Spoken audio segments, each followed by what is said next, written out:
Good evening and welcome to the Wednesday, May 11th Town Board Work Session for the Penfield Town Board.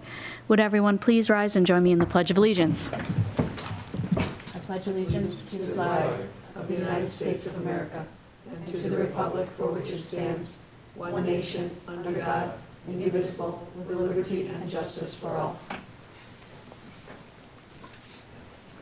Thank you very much. I'd like to note for the record that all board members are present except Councilperson Lee.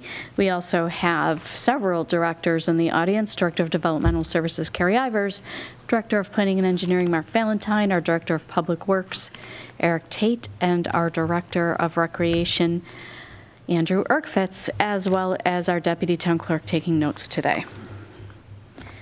So I'd like to move right on to the approval of minutes for April 27th, 2022. So moved. Second. I have a motion by Councilperson Kohl and a second by Councilperson Drawe. Were there any questions or comments about the minutes? Okay, roll call vote. Cinti. Aye. Drawe. Aye. Kohl. Aye. Ockenden. Aye. 4 ayes. Great, thank you. Moving on to our monthly reports, I do want to just mention that we made a slight change at the with the approval of the town board, so that most departments will actually be submitting these every other month, with the exception of finance, receiver of taxes, and town clerk, which by law must file a monthly report. So I just want to make sure that everyone notes that.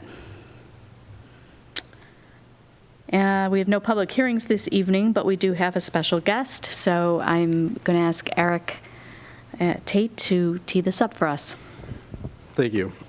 So just a little history for both the board, anyone that's watching, either currently or that will watch this in the near future.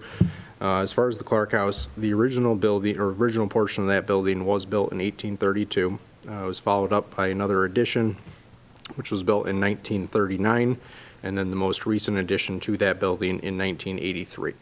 In 2018, the town purchased the Clark House and the Shadow Pines property. As part of the purchase of such, there was some hazardous material testing completed, included, or I guess found some lead paint and stain, as well as some asbestos materials. After the town had acquired the property, there was an RFP put together for to, I guess, gauge interest from either individuals, businesses, or anyone that had any ideas or interest in potentially using the site. While there was some initial interest, nothing really came to fruition from that. But no matter what, whether it was a private individual or the town utilizing the building itself, we did need to make sure that the building is actually safe, up to code, and if there's any repairs or anything that's needed for that. So Plan Architectural Studio was originally hired to complete a building survey in 2020. As part of that, they did look at the existing condition of the building, what they could see. It brought up if there were any code compliance issues, if there was anything in particular that would need to be done, anything that they could kind of quickly and visually notice.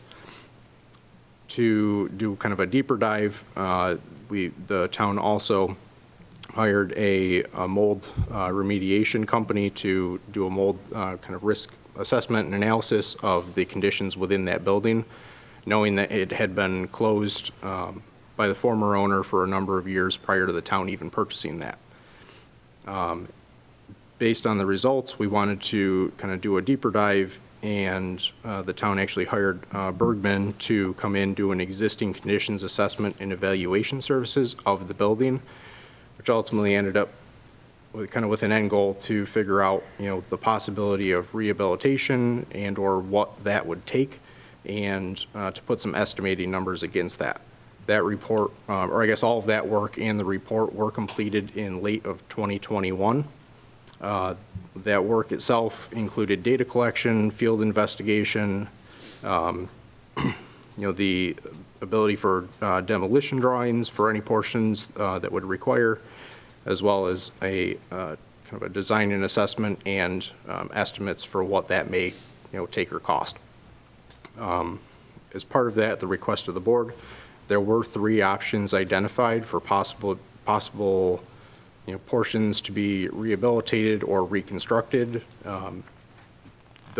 All three of those options included only the shell and the structure of the building, nothing finished or furnished on the inside. That would still be above and beyond if any of those three options were pursued. Trying to think if there's anything else. No, I think before we jump into our guest speaking, I do want to just say for the people watching or rewatching this, there's nothing that's going to be decided tonight. All this is an informational discussion. It's really an opportunity for Bergman to present results to us and to have the board members here ask questions. There will be plenty more discussion and certainly public information, public hearing, going forward. So please, this is really just an introductory, one of several more conversations to occur. Thank you. And as mentioned, with the three options that were identified, it's not to say that those are the only three options on the table. There certainly could be other options, to explore. However, those three were the direction that was provided to Bergman by the town board at the time.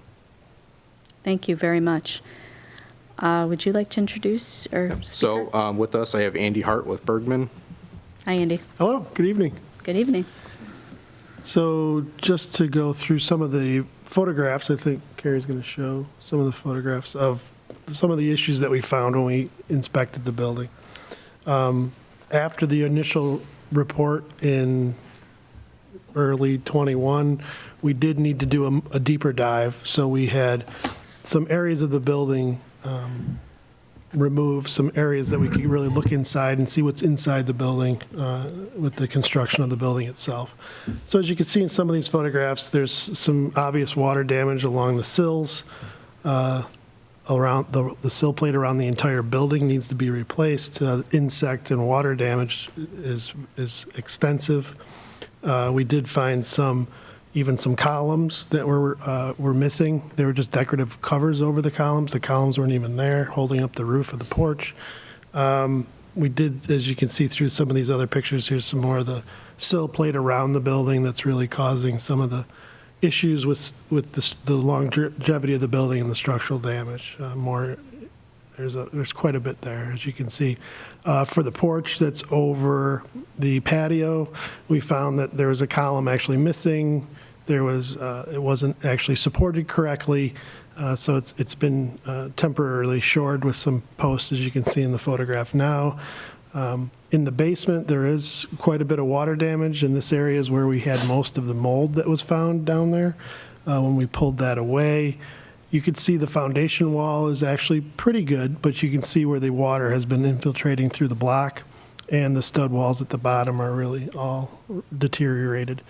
In the older portion of the building, the basement of the original building, the stone block wall, you can see there's mortar missing between the blocks, between the stones, and quite a bit of water penetration through there as well, causing some issues as well. Some of the jack posts in the basement that were holding up the floor, the steel of the jack posts are rusting. So there's really a lot of issues when it comes to the sill plate down into the foundation. As we look at the wall construction, several of the wall type sheathing that's around the building is really inconsistent throughout the building, probably because it was built at 3 different times. So we've suggested fixing that by taking off the sheathing and replacing it with plywood. The floor system, as you can see through the pictures, seems pretty good. There's really no damage to the floor joists or the floor trusses. So as you can see through the photographs, and here's another picture of the different sheathing types that are on the outside of the building. In the ceiling, we really didn't find too much. Some piping that may have been leaking, causing some ceiling damage, but for the most part, the roof structure was pretty good. I think these two particular pictures, or a couple pictures, there was some structural deficiencies within and this is kind of this actual ceiling area of the pro shop. There were some, either undersized trusses through that, where there was, I guess the wall started bowing a little bit, and you could see some vertical cracking in the ceiling itself.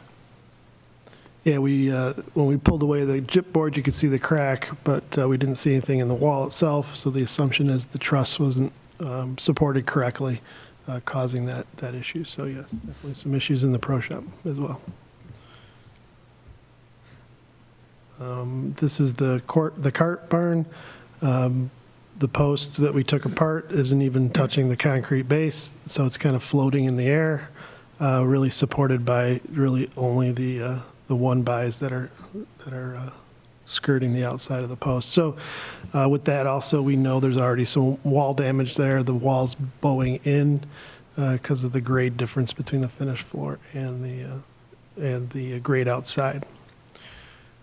So we put the report together and supplied that to the town at the end of last year.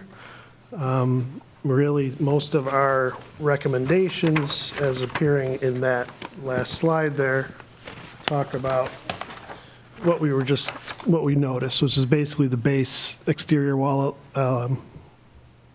rim joists or sill plate needs to be replaced. We found a lot of rotting wood at the columns, cracked concrete pads, and some column wraps, actual structural columns missing. It was just the wrap holding up the roof. So it's really a lot of issues that need to be taken care of to make the building solid and sound, especially if you're going to use it for a restaurant or some use after that. So we did provide some options to the town in the report. Option one, as we described it, was basically rehabilitation of the building as it exists, which would really include all three portions. We priced that at $2.26 million. Option two was a demolition of the entire building, including the foundation, and then building a shell of the first two older buildings. So we wouldn't reconstruct the most recent addition to the building from the 80s. That version also really only includes a single story. We would build the building as if it was two-story, but it would be clear story and there wouldn't be a second floor in that option. Third option was to demolish the entire building and replace the building in kind. And really, that's the most expensive option at $2.9 million. Did you have anything else you wanted to add? That was about it. The prices that we provided in the report are based on numbers from December 2021. Given what's going on with the economy, we're assuming there'd be an escalation of about 5% to those numbers right now. Only 5? Through the year. Okay. We think as a whole, the Okay. project as a whole, there'll be some items that'll be higher, some lower, but as a whole, 5% probably increase. Okay.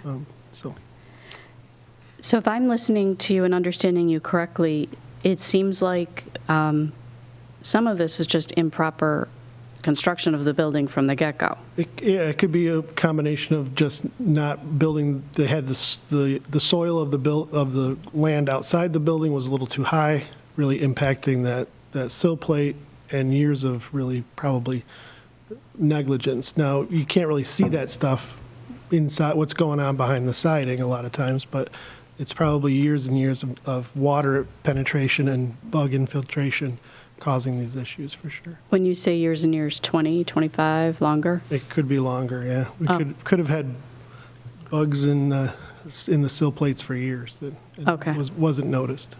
Thank you. Do the board members have any questions for Angie?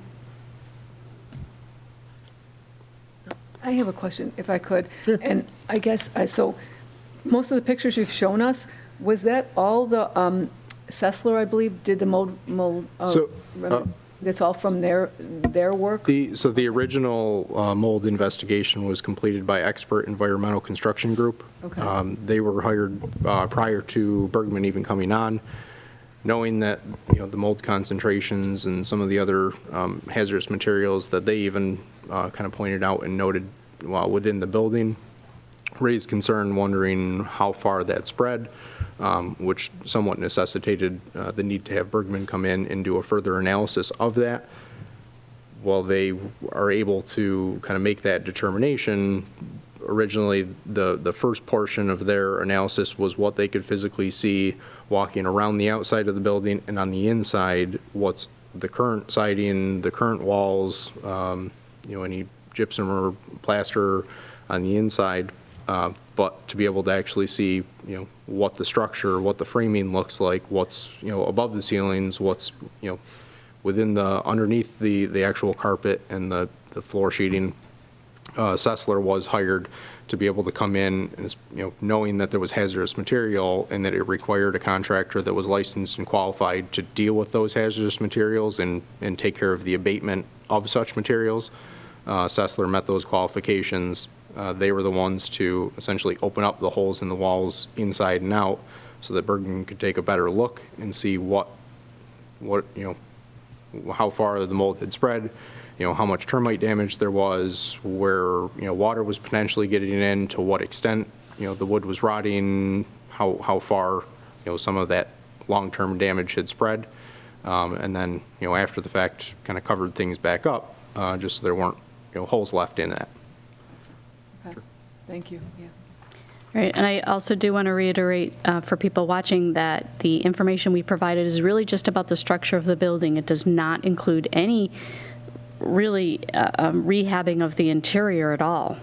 No, it's purely the shell to make it, a watertight, safe structural shell, nothing finished on the inside. With that said, what is the condition of the roof? Is it the same vintage through all three sections, or is it different? Has it been patched? Is it? Yeah, generally the roof is in need of repair as well. It's been replaced recently, within the last 20 years probably, with some shingles, asphalt shingles, but the roofing itself needs to come off and be replaced. And do we know, and Eric, this might be better directed towards you, but there's plenty of homes in town with, just by the nature where they are, water's an issue and their sump pumps run 24 hours a day. Do we know what the condition is with that property? Is our water issue, inherent to where the house sits? Is it something that's happening? I know we talked about the one side of the house. We think maybe it's just not pitched right and water's going the wrong way.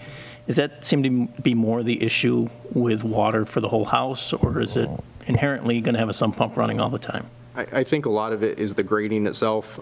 There are, a few sump pumps within the basement, one of which is kind of in the basement of under the newest section, not so much under the pro shop, but more under the kitchen area.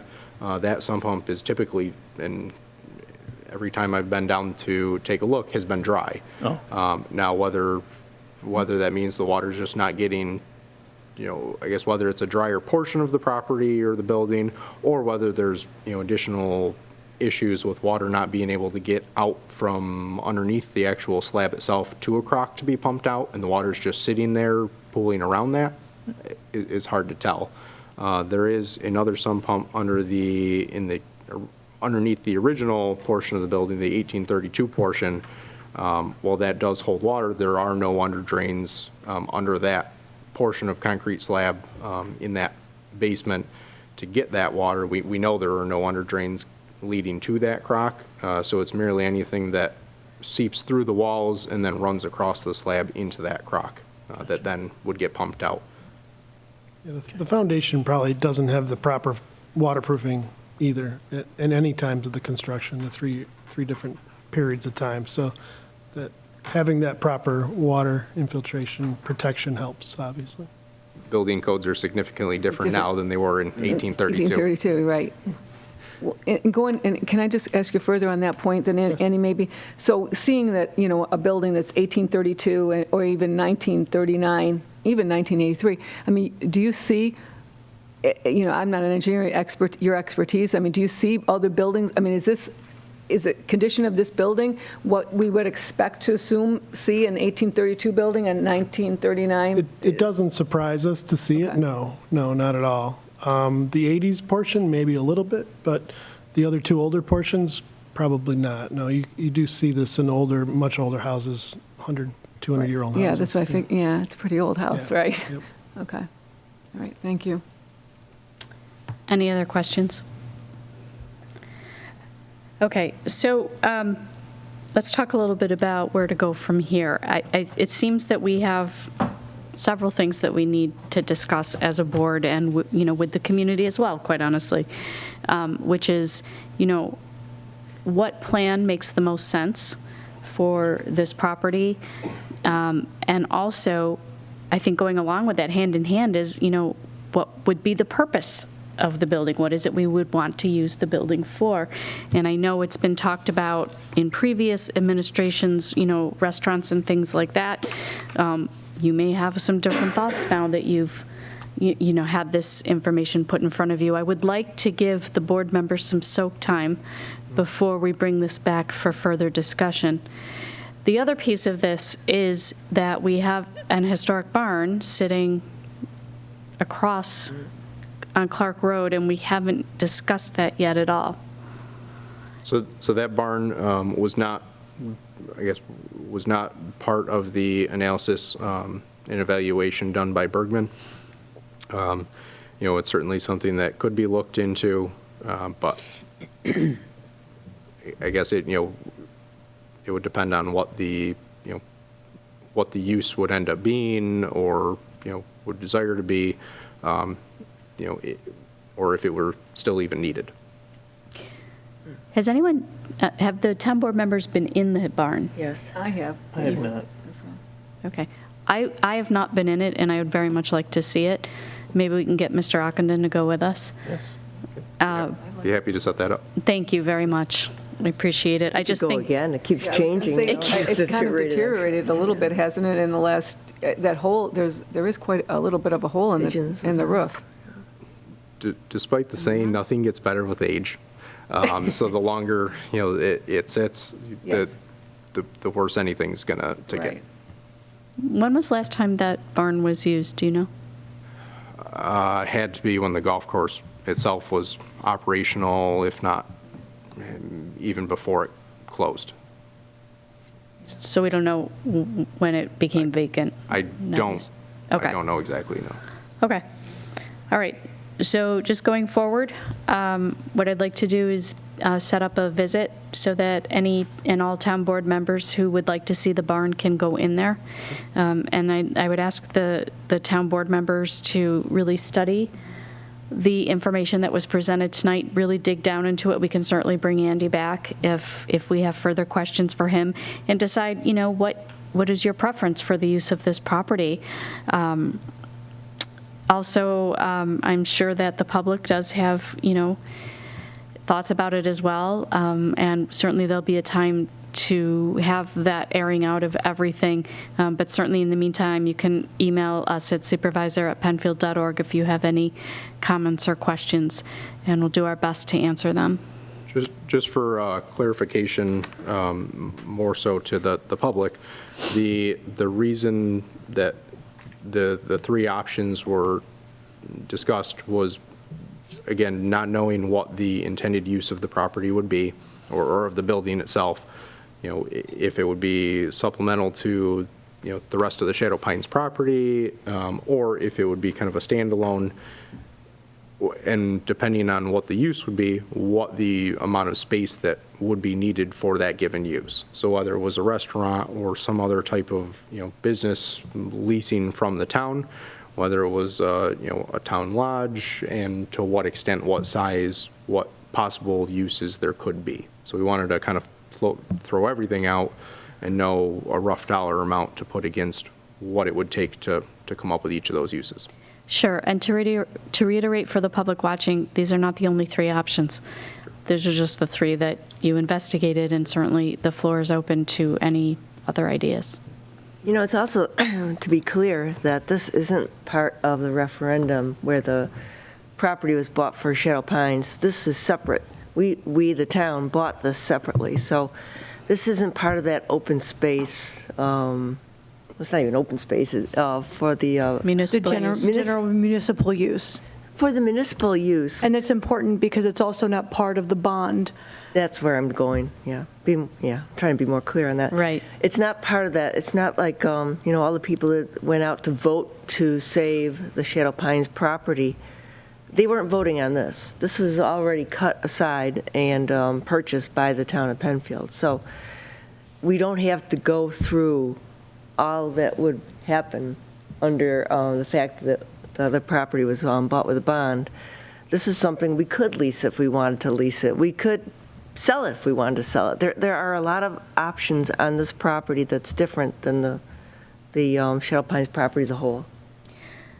Yes, and I think in terms of, selling it, for example, we'd want to have a further discussion about right. that because of property lines and things like that. I'm not It's, advocating anything. yeah. I'm just saying there's a lot more opportunities with the more flexibility with this property than there would be with the land that was bought through the bond. I think that's a great point to highlight. Anything else? Can I go back to the barn for just a minute? Sure. As we're scheduling a field trip to the barn, I was thinking of uses quickly. From a town standpoint, from equipment and things that, you would need to maintain the property, is that something you've thought about, is to, maybe space that you'll need for equipment and such, so you're not transporting, necessary items constantly to and from? We have been utilizing the cart barn itself. That's, just to the northwest of the Clark House, kind of right off the main parking lot for the property. We have been utilizing that for storage of different, items. We've got, our spare tires in that. We've got, during the winter months, we have the amphitheater shell and structure in there.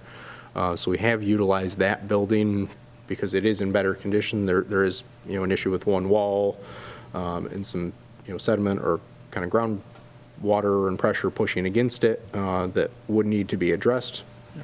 But overall, that barn is in much better shape and much newer and usable.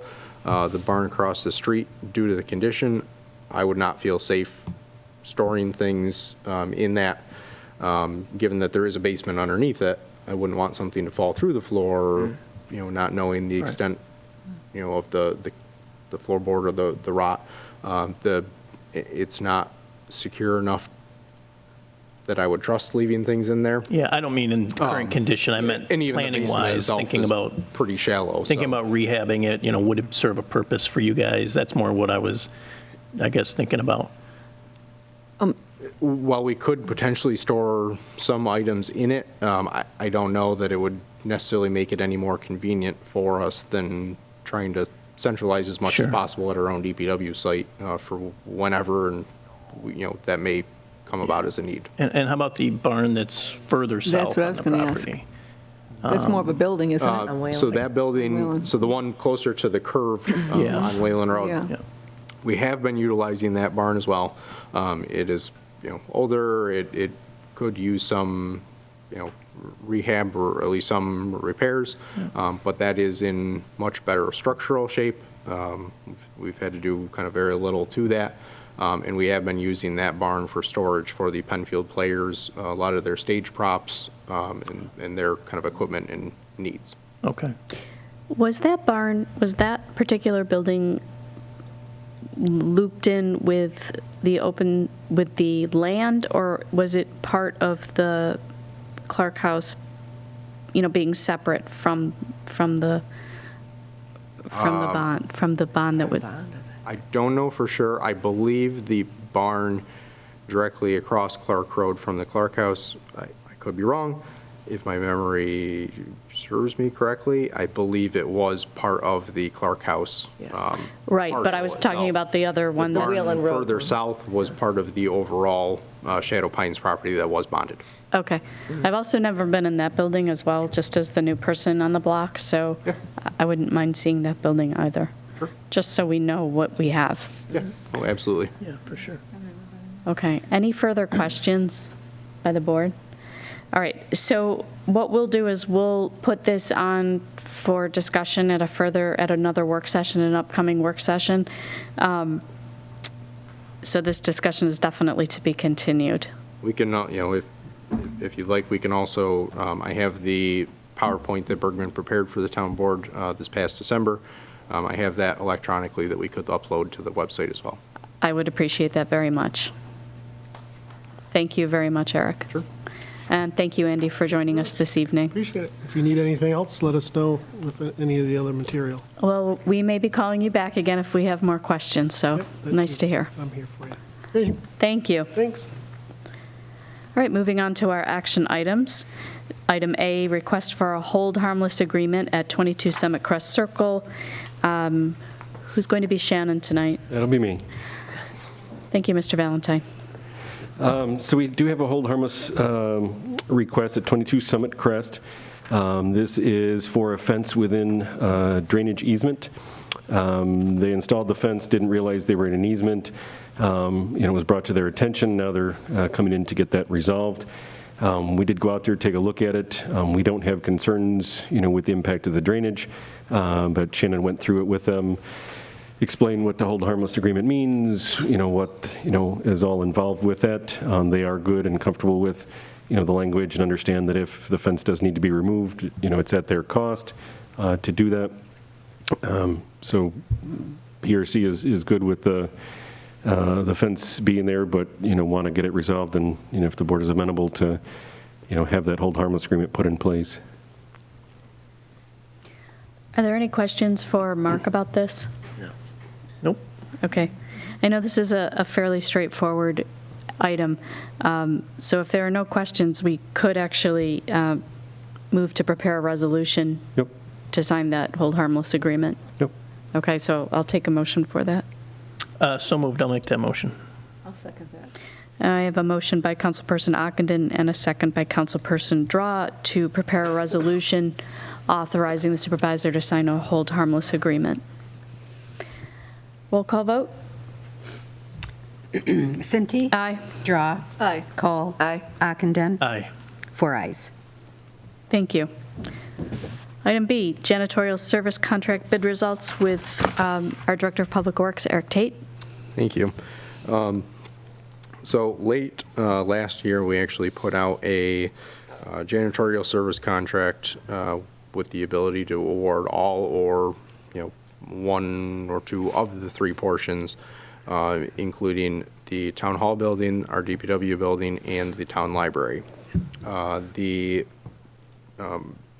As part of that bid process, the contract for the town hall portion was awarded to Clark Building Services. It's Cynthia Clark that owns that company and has been doing a great job.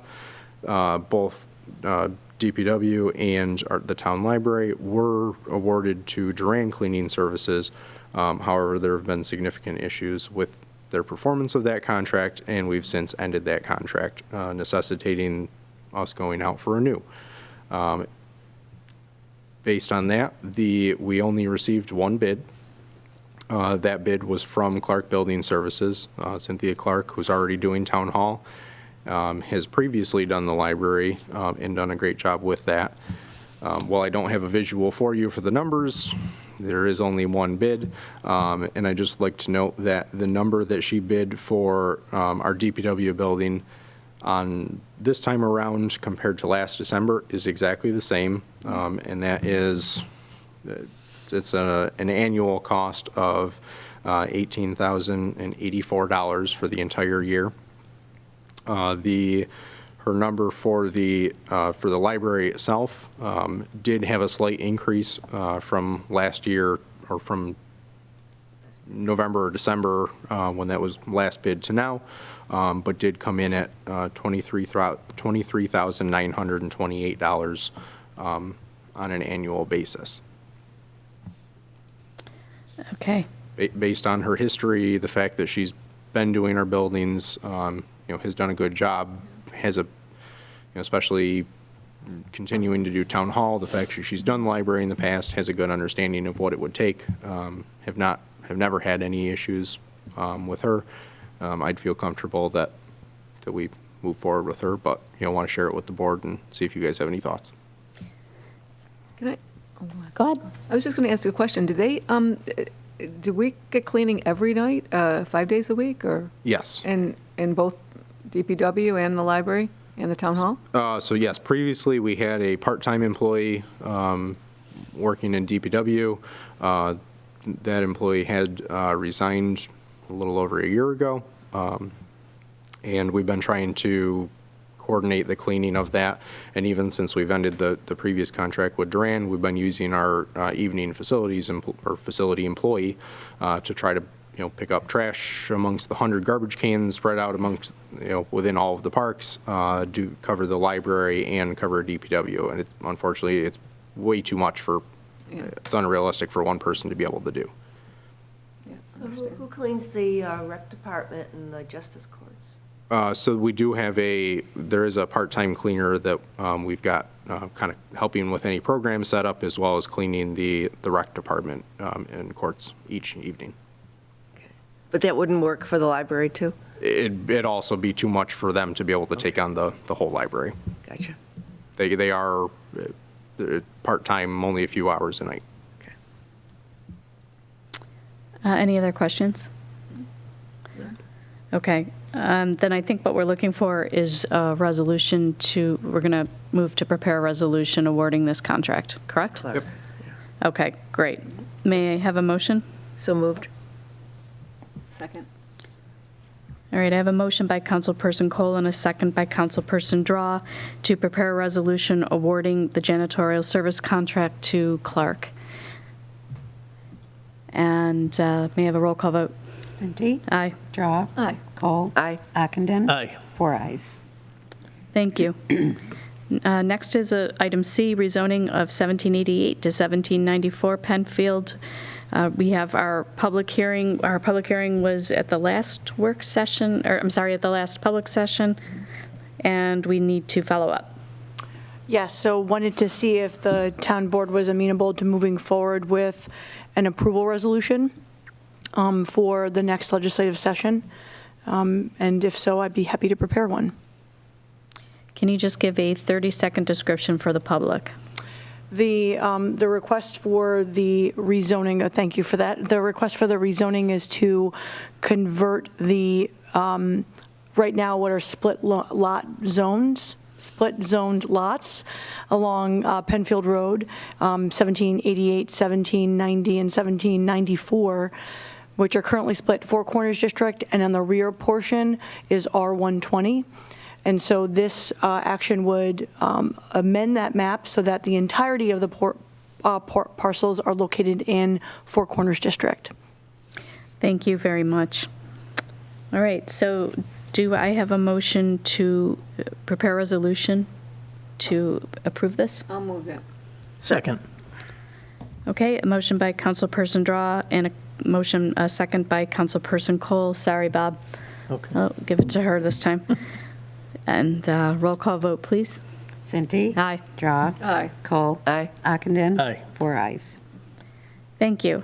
Action item D, a follow-up to our public hearing for 2135 5 Mile Line Road, which is Acadia CBD. Yes, so this application is for a conditional use permit to relocate an existing business that currently is located at 2118 5 Mile Line Road. They are moving or hoping to move to a larger space that's available in the plaza across the road.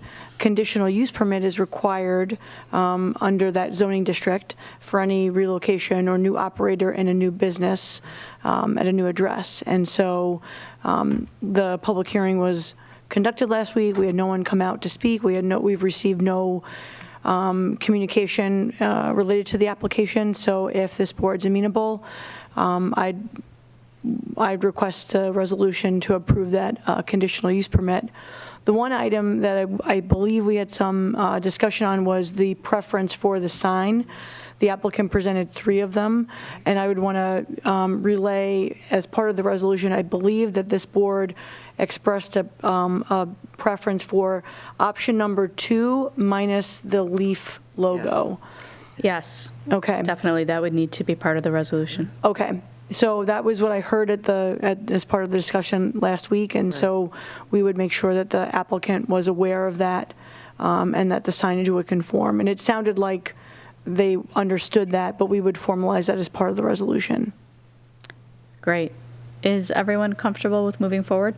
The only thing else to add on there, I think, is what we found out about that they're going to keep their building on the other building that they're moving out of, and somehow put that in there, that as they move into the new building and open up business, they're not doing the same They business. can't operate the business out of two storefronts. Exactly. And they indicated, I believe, that they weren't sure what they were doing. They might utilize the existing leased space at 2118 for storage. And that's good. Okay. It's just, as long as that's in there in the resolution that, storage only or something. Right, there can't be two CBD stores open for business in the Four Corners. Yes. So, and as I understood it, they were just holding on to it for a little while the transition was being made. If I misunderstood that. No, that's what I heard too. Okay. So, and if I can just ask a question then, is that if they are keeping that building for storage and in the meantime, they can keep, I don't know, are they allowed to keep that sign up even though it's not a retail No, I think they establishment? would need to, my thought on that is it would be confusing to the public. It would look like a retail space and a Right. place that they would want to direct their customers Good point. to the retail location. Right. And so if the board wants to make sure that that's clear, that the existing signage at 2118 be removed. Yes. Yes, we And- do. Okay. All right, so we can make sure that that's reflected in the resolution as well. We appreciate that. Okay. Okay, so may I have a motion to prepare a resolution approving the 2135 5 Mile Line Road? With all those changes, I'm certainly would make the motion that we approve it. Second. Okay, motion by Councilperson Kohl, second by Councilperson Ockenden. And a roll call vote? Cinti. Aye. Drawe. Aye. Kohl. Aye. Ockenden. Aye. 4 ayes. Thank you. Moving on. You're off the hot seat, Ms. Ivers. So Courtshire culvert replacement, and we have bid results for that with Mr. Valentine. Thank you. This has been before the board before, so we came in, explained the project. It is a replacement of an existing culvert that has kind of exceeded its life cycle. We did apply last year for CDBG grant funding, so that's Community Development Block Grant through the county. We did receive $90,000 towards this project from that CDBG funding. So we went out to bid just last week. Again, similar to the janitorial services, we only did receive one bid, but we did have a good bid from CP Ward. Originally, we had estimated the project at $95 and change. Their bid came in at $98,910. So with the $90,000 CDBG grant, you're just plus or minus $9,000 would be the end of the day cost to the town for that culvert replacement. So just looking to see if the board is comfortable moving ahead. They had all their bid documents in order, followed all our requirements. We're comfortable with CP Ward as a contractor, and don't have any concerns with them being able to complete the project. And then looking to see if the board's ready to move ahead, grant that project, and then we'd likely have them do that as a summer construction project this year. School buses, are off the road, and if we've got to do alternate side traffic or one-way traffic and plating and stuff like that as they do that replacement to try to minimize the impacts on the neighborhood. I just had a question about that. When we only get one bid, what is the determining factor whether that's acceptable, or do we really need to search further? It's the board's comfort. It's kind of where it falls. Last year we did similarly only got one bid when we did the Rothfuss Park fields. Our estimate was at 250, 300,000. They came in 400 plus. So at that point in time, we looked at it and said that seems well outside our budget. We'd like to have multiple bids on it. So we deferred, bid it this fall. We got many more bidders this fall. Got a better price. Came back with it, at this, it seems, given the current, climate, current cost conditions, for it to come in so close to what, we had estimated. I think, that's a good price. We were there. I'd say if it was well above that, we may go back out, try bidding it again. Whether contractors are picking up, business now, or, I know many of them are still struggling to get help and employees to, take on additional jobs. So while we always hope and want to have more than one bidder, I think when it comes in as close as to what we've estimated it as and what we got funding for, staff was comfortable with it. But obviously it's up to the board. You can decide to reject that bid and go back and see if we can get multiple other ones. But I mean, hearing that you've put in your due diligence, I'm comfortable with it going forward. I just wondered for my own.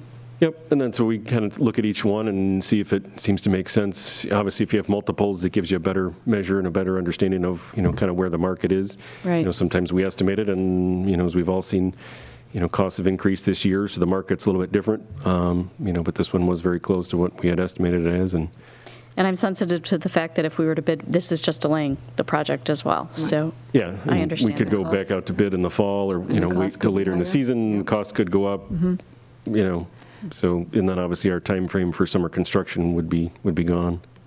Mark, can I just ask a question? We've used CP Ward a number of times. When is can you just refresh a project we just used them on? I hate to put you on the spot.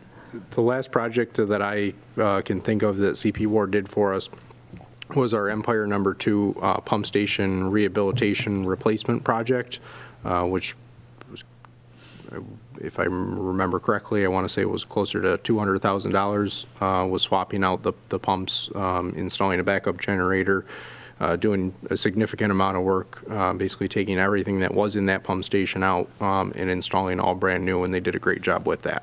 Good. As far as the last culvert, I don't That's fine. remember exactly, but that was the last one that they, I just that's wanted the last project that they did for the hear town. that they've done a project you've been very happy with, so Yes. that's important too. Thank you. Mark, you're looking for a motion to approve this bid, Yeah, we'll put in a award this bid? resolution, obviously authorizing the supervisor to enter into contract on this. All right, would anyone like to make that motion? I'll make that motion. I'll second that. Councilperson Ockenden has made the motion with a second by Councilperson Drawe. Roll call vote.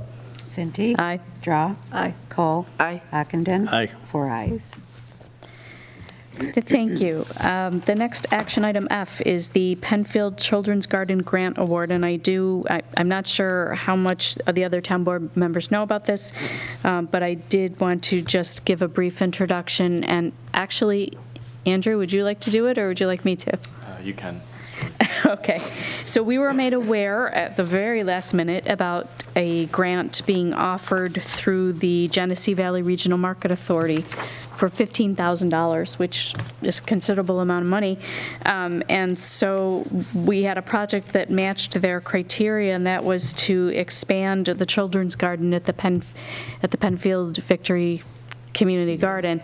And we applied. I want to thank Sabrina Renner for putting together the application over a weekend and having it in.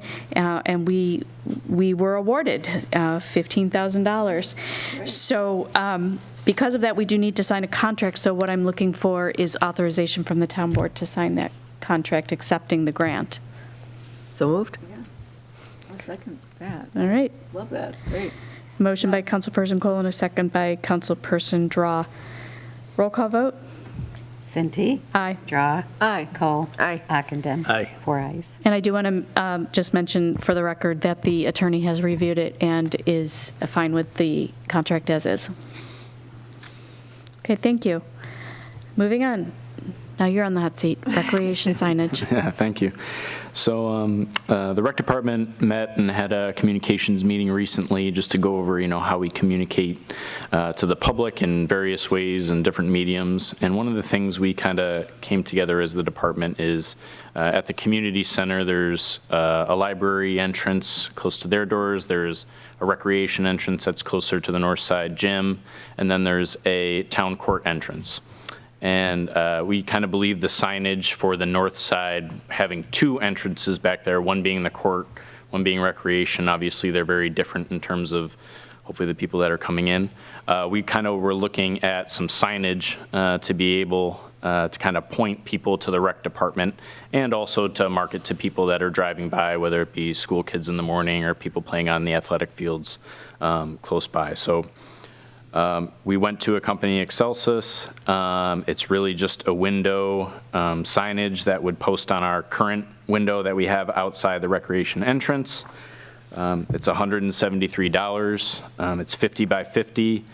There would be a $200 cost if we had the company post it, but I have talked to our facility staff and we're more than capable, excuse me, more than capable of doing that. So it should really only be $173. Andrew, do you have a photo of that? Oh, yes, sorry. I can pass it around if you'd like. Sorry that it wasn't sent over to you guys. That's okay. I've seen it, but I don't want the other town board members to see it. Thank you. And just as a matter of practice, the town board really just tries to okay the signage on a town building. Yep, it's our new logo that we came out with in 2019, so hopefully that logo sticks around for a while. So having it on that window, we think will be a huge improvement just for people being able to find us. Andrew, that, just to clarify, that's something that would adhere to the window itself? Yep, it's a vinyl decal. Okay. The company also basically led us to believe that they'd come out for $200, but we're pretty sure the town could handle it on ourselves. I checked with Jim Kreckman, and he said the same thing. Yep, I would agree. And that's 50 inches by 50 inches? Yes, thank you. And I don't think we need any kind of formal vote. We just need an approval, correct? I believe that's what Andy had said, just approval from the board. Okay. Well, I don't have any issue with it. Do any of the other it's town great. board members? Excellent. I like it. I think that'll be helpful. And the next one is to work on the court door and make sure that that entrance is also more visible and prominent. Yep, Their yeah, logo we is can send them the information as well from the company, so. They're Okay. doing good things. I know. I know Jim was working actually on something. Was working on that just today. Okay, great. Thank you very much. I do want to go back and just mention for the Penfield Children's Garden Grant Award, we actually found out about this from a Penfield resident, so I did want to just thank Terry Tidings, a Penfield resident, who alerted us to this opportunity, so we were able to take advantage of it. Nice. So thank I you. know. Thanks, Terry. Okay, and that'll conclude our action items. Let's move on to informational items, again with Mr. Urckfitz and a food truck permitting discussion. Just to refresh everyone's memory, back in January, we had a request to revisit this. We don't currently have food trucks in the parks, and we had a request to revisit this, and the town board thought we should discuss it further. Yep. So a bunch of our department heads met just to kind of go over, what the process would be. So we did come up with some general rules. We came up with the application form that you can see. We looked at the town of Henrietta, city of Rochester, who do similar things, albeit not specific to what we were kind of looking towards. Some of our differences is really we'd like to have it seasonally be from May 1st to October 30th, where typically we have our open shelters. That's right around, hopefully, when the fields open up, depending on the weather. So really, that's when the parks are the most active, whether it be on athletic fields, playgrounds, open shelters, hopefully for people to be out there if a food truck is there. We looked at different site locations. Out of all of our parks and properties, 4 kind of came where we thought we could start off at. We had Tim Masterton, from our parks foreman, go out and kind of look at different locations. We chose 4 parks. One is Veterans Memorial Park, closest to the bathroom, down by the tennis courts and basketball court. We also chose Rawfis Park. There's 2 possible locations there, one up by the big red barn and bathrooms, and then another one by the parking lot by Jack's Place. We came up with Channing Philbrook Park, 2 locations down in the parking lot, closest to the bathrooms. And then also Dayton Corner. That's not as typically heavily used, but it is kind of on the other side of Penfield to have a location that people would drive by and see. Where would that location be again in Dayton's Corners? Right in the parking lot. That's not closest to, it'd be closest to Daytona Avenue, not right off Creek Street. So, Andy, maybe you don't know, previously, I think we had some applicants that were interested in putting a food truck down in the LaSalle's Landing area. Was that an area you looked at down there? We talked about all of our parks and properties. That one we felt was a little bit congested because of the turnaround. We thought it might not be the best place for one to start there, as we kind of want to bring this out slowly, see how it goes, and then maybe add other parks and properties if available. That was kind of one of our concerns down there, was traffic. it didn't seem compared to the other 4, there's multiple ways to kind of get in and out and not as heavy traffic.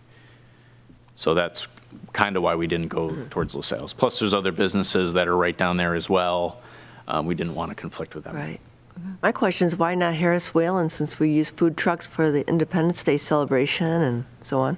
One of the decisions for that was having at the upper pavilion, it's not as seen. There's also businesses like Wegmans and also those places down there. The other parking lot would be directly adjacent to the lodge. So we tried to stay somewhat away from Dolomite Lodge as well, just because some of those parties are catered and have food, and we don't want it to be confusing for people to go. Certainly Harris Whalen could be somewhere in the future that we looked at, but that was some of our concerns for there, is just not to conflict with lodge users and athletic field use for parking. I can understand that. And I do want to jump in because since this is new, we want to make sure that we roll it out correctly. I fully support just starting very slowly, making sure that things go well, and then we can expand it if we want to. Correct. Right. Yep. So those are some of the locations. We're looking to hopefully only have one food truck or cart at each park at this point, like Marie said, to kind of start slow and then just see what the interest is and expand from there if needed. When we looked at other vending fees that are out there for Henrietta, for the city, we tried to kind of meet in the middle because they have different uses for theirs. Some of theirs are on private property and can use it all year. In the city, it's multiple locations for different types of events and uses. So because ours are only on town park property, we found $750 for that May 1st to October 30th, kind of be that base vending fee is pretty reasonable.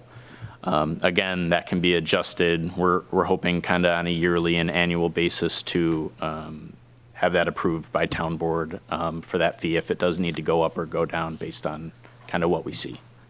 So conceivably, we could have, because of the 4 parks you listed, we could have 4 food trucks to start, and it would be a first come, first served basis type of thing, or would we assign a particular? At this point, it's first come, first serve. Okay. That was talked about the group. Certainly, if we do get a bunch of people that come out, have a waiting list, look at expanding next year, because we're starting a little bit late as it's already past May 1st. We're not sure what kind of response we'll get, but certainly we would come up with some sort of a waiting list and look to see if there's double-digit sort of food trucks that are looking, how can we maybe do it for weekends and weekdays to try and get as many different groups in here as possible. And they have to adhere to all the parks, the times the park's open and closed and so forth, all that? So we chose the vending times to be all week, any day, so Sunday through Saturday, and we chose 10 a.m. to 8 p.m., and that is within our park correct. times. Is what you're doing at the amphitheater separate? Yes. So when you already have vendors. Yeah, so we're planning on having the town's food cart at the amphitheater. Of course, we have had a lot of amphitheater rentals for people to use the stage, which is wonderful during this COVID time, and now seeing it kind of still happen. We separately handle those food trucks with those groups and get the appropriate paperwork for them. We don't have a vending fee for them at this point because we kind of look at those as smaller events where this one's more serving to the public in the park.